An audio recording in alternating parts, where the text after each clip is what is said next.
IAS হওয়া এখন যেমন কঠিন, ব্রিটিশ আমলে তার থেকেও বেশি কঠিন ছিল। কারণ সেই সময় ভারতবর্ষে কোনো পরীক্ষার ব্যবস্থা ছিল না। তখন ইংল্যান্ডে গিয়ে ইংল্যান্ডের ছাত্রদের সঙ্গে প্রতিযোগিতা অবতীর্ণ হতে হতো ভারতীয় ছাত্রদের। তাই বহু মেধাবী ছাত্র অর্থের অভাবে ইংল্যান্ডে গিয়ে এই পরীক্ষা অবতীর্ণ হতে পারতেন না। কিন্তু একরোখা জেদি বাঙালি ইংল্যান্ডে গিয়ে আইসিএস অর্থাৎ ইন্ডিয়ান সিভিল সার্ভিস পরীক্ষায় উত্তীর্ণ হয়ে দেখিয়েছিলেন। তিনি একাধারে ছিলেন সঙ্গীত স্রষ্টা, ভাষাবিদ এবং বাঙালি লেখক। তিনি হলেন দেবেন্দ্রনাথ ঠাকুরের দ্বিতীয় পুত্র, রবীন্দ্রনাথ ঠাকুরের দাদা সত্যেন্দ্রনাথ ঠাকুর।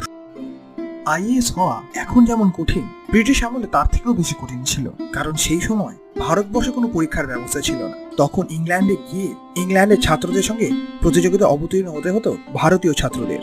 তাই বহু মেধাবী ছাত্র অর্থের অভাবে ইংল্যান্ডে গিয়ে এই পরীক্ষা অবতীর্ণ হতে পারতেন না। কিন্তু একরোখা জেদি বাঙালি ইংল্যান্ডে গিয়ে আইসিএস অর্থাৎ ইন্ডিয়ান সিভিল